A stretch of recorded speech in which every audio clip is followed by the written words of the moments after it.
Oi pessoal, bom dia. Então a gente vai dar continuidade ao conteúdo de poder legislativo, certo? No vídeo passado nós falamos sobre a estrutura do poder legislativo federal de uma forma geral, né, considerando o Congresso Nacional, falamos sobre as mesas do Congresso Nacional, da Câmara e do Senado, e hoje nós vamos falar de cada uma das casas de modo específico. Para quem está acompanhando pelas notas de aula que tem no Unifonline, no material didático, nós estamos entrando no item 1.1, Câmara dos Deputados, tá certo? E vamos começar com o item A, composição e requisitos para a candidatura. E aí eu vou precisar lá do artigo 45 da nossa Constituição, que vai dizer que o número de deputados federais é na ordem de 513, tá certo? E que o número de deputados federais em cada estado é proporcional à população desse estado. Então, estados muito populosos como Rio de Janeiro, Minas Gerais, São Paulo, têm um número maior de deputados federais, enquanto estados membros com menos habitantes, né, com população em número inferior, vai ter um número menor de deputados federais. O Ceará, por exemplo, tem 22 deputados federais, mas temos Amapá, Roraima, Acre com 8, que é o número mínimo estabelecido pela Constituição, tá certo? E uma outra informação importante que o artigo 45 estabelece é que os deputados federais, eles são eleitos pelo sistema proporcional de eleição. O que é que quer dizer isso? Quer dizer que o número de cadeiras que cada partido vai ocupar no Congresso Nacional, lá na Câmara dos Deputados, na verdade, vai ser proporcional ao número de votos que o partido teve e não que o candidato em si teve, tá certo? Para o sistema proporcional de eleição, que vai valer para deputados federais, para deputados estaduais e para vereadores, para esse sistema proporcional, não importa tanto o número de votos que o candidato em si teve, mas sim vai importar mais para a definição de quem serão os novos deputados federais, vai importar mais o número de votos que o partido obteve, tá certo? Por exemplo, partidos que conseguiram muitos votos, porque, por exemplo, tem uma pessoa famosa que está se candidatando pelo partido, certo? Esses partidos conseguem várias cadeiras na Câmara dos Deputados, em detrimento de outros partidos que, apesar de terem um candidato ou outro que se destaca, não conseguiu obter número de votos suficientes para conseguir cadeiras no Congresso Nacional, né? Isso faz com que, muitas vezes, um candidato que não foi tão bem votado consiga entrar. Por quê? Porque ele faz parte de um partido grande que obteve muitos votos. E isso faz com que, às vezes, um candidato que tenha obtido muitos votos não consiga entrar porque ele faz parte de um partido que, no total, não obteve tantos votos se comparado com os outros partidos políticos, certo? Um exemplo, gente, é o PSOL nas eleições aqui estaduais ou nas eleições municipais. O PSOL, ele tem, normalmente, candidatos que são bem votados a nível municipal ou estadual, como temos o Renato Roseno, o Ailton Lopes, são candidatos que sozinhos conseguem um bom número de votos, se comparado com outros candidatos falando isoladamente, né? Então, Ailton Lopes, por exemplo, nas últimas eleições municipais para vereadores, ele foi o 5º candidato mais bem votado, certo? Mas ele não conseguiu entrar. Por quê? Porque o PSOL, enquanto partido, não obteve tantos votos quanto outros partidos, como o PDT, como o PT, o PSDB. Então, em contrapartida, teve partidos como o PDT, que o partido inteiro obteve muitos votos se comparado com outros partidos e aí conseguiu mais cadeiras lá na Câmara dos Vereadores aqui de Fortaleza. O mesmo se aplica a nível estadual para deputados estaduais e o mesmo se aplica para os deputados federais, tá certo? Aí, gente, qual é o sentido desse sistema proporcional, gente? É porque ele proporciona a eleição de candidatos que defendem minorias, por exemplo, certo? Como é que um candidato que defende grupos minoritários que não tem representatividade política, como, por exemplo, grupos LGBT, como de pessoas com deficiência, como Pegando, por exemplo, pessoas que defendem pautas, né, de minorias. Essas pessoas sozinhas, se fossem num sistema majoritário, não conseguiriam se eleger justamente porque elas representam pautas de minorias e as minorias não têm tanta representatividade política, o que impediria essas pessoas, pelo sistema majoritário, né, que é aquele que quem tem mais voto ganha, esse sistema majoritário impediria que candidatos que representam pautas de minorias fossem eleitos. E aí, o sistema proporcional permite que, se esses candidatos fizerem parte de partidos políticos que obtêm muitos votos, né, ele, candidato em si, pode não ter tido muitos votos individualmente, mas ele faz parte de um partido que obteve muitos votos e aí ele consegue entrar, certo? Então, esse sistema proporcional, ele não é uma invenção aqui do Brasil, tá certo? Ele existe em vários outros países e ele permite, de certa forma, não sem falhas, e é claro que críticas podem ser feitas a esse sistema, mas ele permite que grupos minoritários possam ser representados também nas casas legislativas, certo? Porque se fosse pelo sistema majoritário de simplesmente quem tem mais voto ganha, esses candidatos muito provavelmente não teriam voz, não teriam força para conseguirem se eleger, tá certo? Bom, esse é o sistema proporcional de eleição que se aplica aos deputados federais, né? E aí, passando para o item B, em relação à competência privativa estabelecida lá no artigo 51, do inciso 1 ao 5º da nossa Constituição, nós temos como relevante para apontar que a Câmara dos Deputados ela é responsável, como nós já vimos lá no Poder Executivo, é responsável pela realização do juízo de admissibilidade para a instauração ou não do processo de impeachment para o presidente da República, né? Então, nós já vimos que antes do processo ser instaurado pelo Senado, passa por uma etapa pré-processual na Câmara dos Deputados e que ela culmina lá na Câmara dos Deputados na votação pelo plenário da Câmara dos Deputados, na ordem de 2/3, né, dos deputados federais, para verificar se esse processo vai ser instaurado ou não. E aí, esse é o tal do juízo de admissibilidade, que é uma das atividades privativas da Câmara dos Deputados. Esse juízo de admissibilidade é necessário para processos contra o presidente da República, né? Contra o vice-presidente da República e contra ministros de Estado, contra comandantes da Marinha, do Exército, da Aeronáutica, desde que, nesse caso, sejam crimes conexos com o do presidente da República, tá certo? E aí, a Câmara dos Deputados também tem o poder de realizar a tomada de contas do presidente da República se ele não presta contas no prazo legal das leis orçamentárias.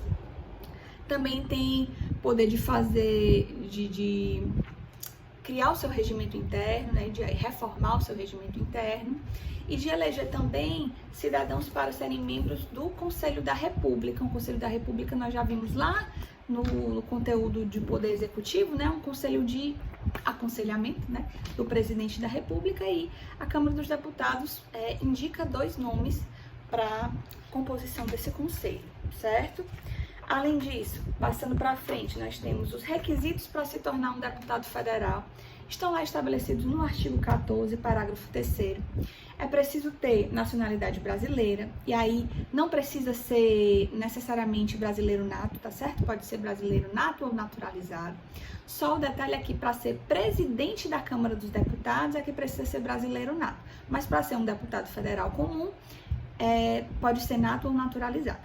Além disso, tem que estar em pleno exercício dos direitos políticos, tem que ter realizado o alistamento eleitoral, tem que ser filiado a partido político, tem que ter domicílio eleitoral na circunscrição daquele estado que você quer se eleger, né? Então, se você quer ser um deputado federal por São Paulo, você precisa ter o domicílio eleitoral em São Paulo.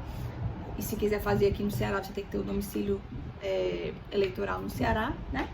E a idade mínima, que é 21 anos, tá certo? Idade mínima de 21 anos. E aí, para o Senado, né? O que é que a gente tem para o Senado Federal? O Senado Federal é composto de 81 senadores eleitos pelo sistema majoritário simples, certo? O sistema majoritário de eleição é aquele que quem tem mais voto ganha. E o sistema majoritário simples é diferente do sistema majoritário absoluto, né? O sistema majoritário absoluto, ele funciona para os cargos do Poder Executivo, como presidente da República, governadores e prefeitos dos municípios com mais de 200 mil eleitores.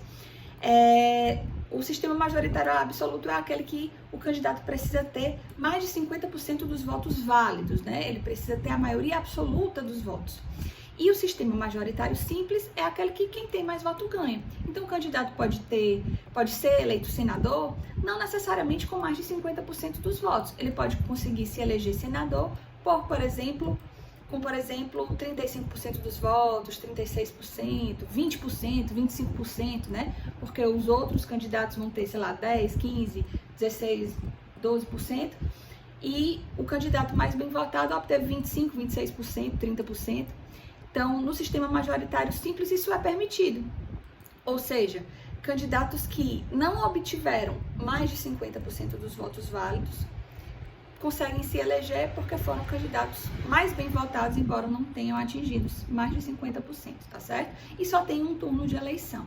Isso vale para os senadores e para as eleições do Poder Executivo de municípios com menos de 200 mil eleitores, tá certo, gente? Os requisitos para ser um deputado federal, para ser um senador, também estão lá, né, no artigo 14 e vão se diferenciar em relação aos deputados federais só pela idade, que a idade para ser senador é 35 anos e para deputado federal 21 anos. O mandato é de 8 anos, enquanto para deputado federal é apenas de 4 anos, certo? E a competência privativa, né, dos senadores, estão estabelecidas lá no artigo 53 da Constituição. O que é de mais relevante de mencionar das competências do Senado é efetivamente o julgamento do processo de impeachment do presidente da República ou do vice, né? O Senado Federal, ele faz atividade atípica dentro do Poder Legislativo de julgar efetivamente membros do Poder Executivo, como o presidente da República, como, por exemplo, o vice-presidente da República, ministros de Estado, desde que tenham, né, conexão com o presidente da República.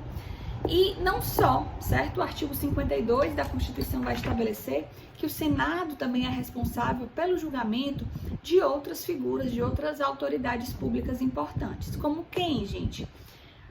O impeachment, por exemplo, de ministros do Supremo Tribunal Federal, tá certo, gente? Imagine que crimes políticos, né, crime de natureza jurídico-política, os crimes de responsabilidade podem ser cometidos por outras pessoas que não sejam o presidente da República ou o vice ou os ministros de Estado em conexão com ele, certo? Isso quer dizer que ministro do STF pode cometer um crime de responsabilidade? Pode. E aí quem é que vai julgar um ministro do STF? O Senado Federal, tá certo? Vai precisar passar pelo juízo de admissibilidade da Câmara dos Deputados? Não, o processo já se inicia no Senado e termina no Senado, certo? Também, para julgar membros do Conselho Nacional de Justiça ou Conselho Nacional do Ministério Público, o julgamento também é feito pelo Senado Federal, sem precisar do juízo de admissibilidade da Câmara dos Deputados, certo? Além disso, o Procurador-Geral da República e o Advogado-Geral da União, em caso de crimes de responsabilidade, também são julgados pelo Senado Federal, tá certo? Quem mais? São essas autoridades, certo? Então, para quem quiser anotar de uma forma sistemática, né? Quem é que o Senado julga? Julga o presidente da República, o vice-presidente da República e os ministros de Estado nos crimes conexos com o do presidente ou do vice, em crimes de responsabilidade, tá certo? E aí, no caso desses que eu falei, precisa passar pelo juízo de admissibilidade da Câmara dos Deputados. Se essas figuras cometerem crimes comuns, aí é o Senado que julga? Não, aí é o Supremo Tribunal Federal, tá certo? O Senado ele vai julgar apenas crimes de responsabilidade, que são crimes de natureza jurídico-política, que não são fundamentados no direito penal, né, no Código Penal. São os crimes contra a administração pública, crimes políticos especificamente. Então, estabelecidos lá no artigo 85 da Constituição, tá certo? Então, além deles, o Senado também julga membros do Conselho Nacional de Justiça, membros do Conselho Nacional do Ministério Público, Procurador-Geral da República, Advogado-Geral da União, ministros do Supremo Tribunal, todos eles se cometerem crimes de responsabilidade, tá? Sem precisar, em todos esses casos aí que eu falei, sem precisar da autorização da Câmara dos Deputados, ou seja, não vai passar pelaquela fase do juízo de admissibilidade da Câmara, tá? Em relação a crimes cometidos pelos próprios deputados federais e senadores, como é que isso fica? Os senadores julgam crimes cometidos, crimes políticos, né, crimes de responsabilidade, cometidos pelos seus próprios membros, pelo Senado, né, o Senado julga os crimes de responsabilidade cometidos pelos senadores, tá certo? E a Câmara dos Deputados vai julgar os crimes de responsabilidade cometidos pelos seus próprios deputados federais, tá? Agora, se for um crime comum, previsto no Código Penal, ações penais comuns, aí serão julgados pelo Supremo Tribunal Federal, porque eles têm a chamada prerrogativa de foro, né? E aí, os crimes que cometerem serão julgados pelo Supremo Tribunal Federal, tá certo? No próximo vídeo, vamos falar especificamente sobre essa questão do julgamento de deputados e senadores. Bom, gente, e agora nós passamos para a estrutura do Poder Legislativo Estadual, tá? O Poder Legislativo Estadual mantém uma estrutura unicameral, o que quer dizer que é composto por apenas uma Câmara ou um órgão, que é a Assembleia Legislativa, né, formada por deputados estaduais. E o artigo 27 da Constituição vai dizer que o número de deputados estaduais em cada Assembleia Legislativa corresponderá ao triplo da representação do Estado na Câmara dos Deputados e, atingido o número de 36, será acrescido de tantos quantos forem os deputados federais acima de 12. Esse artigo 27, ele é super confuso, né? Se você ler, você vai como é que é essa conta aí. É o seguinte, gente, você vai para saber quantos deputados estaduais tem em cada estado, tá? Você tem que ver o número de deputados federais que aquele estado tem. Então, vamos pegar, por exemplo, Amapá, que tem 8, certo? Se for até 12, certo, deputados federais, o número de deputados estaduais vai ser o triplo. Então, vamos pegar, por exemplo, o Amapá, o Acre, que tem 8. E aí vai ser o triplo. 8 vezes 3, 24, certo? Vai ter 8 deputados federais, mas tem 24 deputados estaduais, certo? Isso se a gente estiver considerando os estados membros que têm número de deputados federais até 12. Agora, se o número de deputados federais for acima de 12, como é o caso, por exemplo, do Ceará, de São Paulo, Minas Gerais, Rio de Janeiro, a conta é a seguinte: você tem que somar uma formulazinha, tá certo? A fórmula é 36, que é um número fixo, tá certo? Mais o número de deputados federais acima de 12, certo? Por exemplo, o Ceará tem quantos deputados federais acima de 12? Nós temos 22 deputados federais acima de 12, sobram quantos? 10, né? Vocês conseguem entender essa conta? São 22 deputados federais acima de 12, tem quantos? 10, certo? E aí a conta vai para aquela formulazinha que eu falei, 36 mais número de deputados federais acima de 12. Então aqui no Ceará, 36 mais 10, tá certo? Vai totalizar 46 deputados estaduais, tá? No caso de São Paulo, 36 mais número de deputados federais acima de 12. São Paulo tem 70 deputados federais, então acima de 12 isso dá 58, não é isso?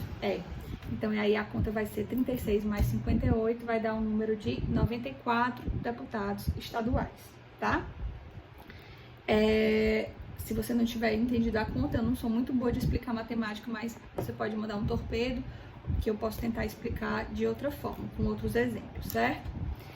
O que mais que é importante falar sobre a estrutura do Poder Legislativo Estadual? Se aplica o princípio da simetria, então o processo legislativo para a criação de leis, para as atribuições dos deputados estaduais segue de forma simétrica em relação ao que aprendemos para o funcionamento do Congresso Nacional. Então, se o Congresso Nacional também faz a fiscalização das contas do Executivo, é possível dizer que os deputados estaduais também fazem a fiscalização das contas do Executivo estadual, tá certo? Se eu falei que o subsídio, né, a remuneração dos deputados federais e senadores é feita a partir de um projeto de lei criado pelos próprios deputados federais e senadores e que precisa da sanção do presidente da República, como é que funciona a nível estadual? Também parte de um projeto de lei criado pelos próprios deputados estaduais e que precisa, né, do aval, da sanção do governador do estado. Bom, então, o funcionamento da Assembleia Legislativa Estadual, ela é semelhante ou simétrica em relação ao funcionamento do Congresso Nacional, tá certo, gente? Em relação à estrutura do Poder Legislativo Municipal, também é unicameral, formada por apenas uma Câmara ou um órgão que é chamado de Câmara dos Vereadores, certo? A Câmara dos Vereadores, o número de vereadores, vai ser proporcional ao número de habitantes de cada município, tá certo? Então, municípios com população maior terão mais vereadores, municípios com população menor terão menos vereadores.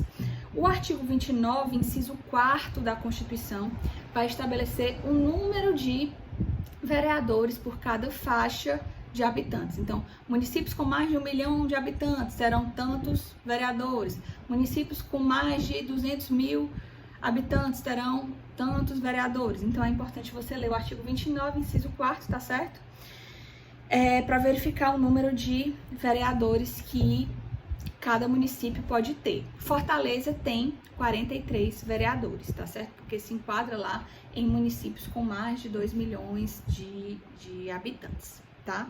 Em relação aos subsídios, né, o valor dos subsídios também é fixado pela Câmara dos Vereadores, dependendo da aprovação do prefeito da cidade. E vai também variar de acordo com o número de habitantes do município, tá certo?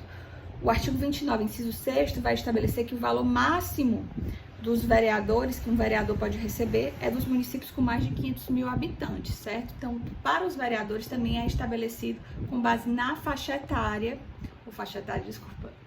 com a faixa do número de habitantes daquele município, tá certo, gente? E aí, o total da despesa com remuneração de vereadores não pode passar do percentual fixado na Constituição relacionada à receita municipal, certo? Que aí varia de 3% a 7% do total da receita, dependendo do número de habitantes. E isso tá lá no artigo 29 da nossa Constituição, certo? E tem outra que o teto dos vereadores é o salário do prefeito. Os vereadores, né, eles não podem ganhar mais que o prefeito. E qual é o teto para os deputados estaduais, para os deputados federais e para os senadores, gente? Aí o teto é o dos ministros do Supremo Tribunal Federal, tá? Nenhum deputado ou senador ou deputado estadual pode ganhar mais que um ministro do Supremo Tribunal Federal, certo? Ah, mas podem ganhar mais que o presidente da República, um deputado federal, um senador? Podem. E o deputado estadual pode ganhar mais que o governador? Pode, tá certo? O que não pode é ultrapassar o teto dos ministros do Supremo Tribunal Federal. Certo, gente? Essa limitação aí, que o teto dos vereadores não pode ultrapassar o salário do prefeito, é uma determinação somente a nível municipal. Nada impede que deputados federais e senadores ganhem mais que o presidente da República, e efetivamente eles ganham, tá certo? E que deputados estaduais ganhem mais que o governador. Me parece que aqui no estado do Ceará não ganham mais, mas não impede que ganhassem, tá certo, gente? Bom, sobre a estrutura do Legislativo Federal, Estadual e Municipal, essas eram as principais informações. Na próxima aula nós continuaremos a falar de temas importantes sobre o Poder Legislativo, tá certo, gente? Até a próxima!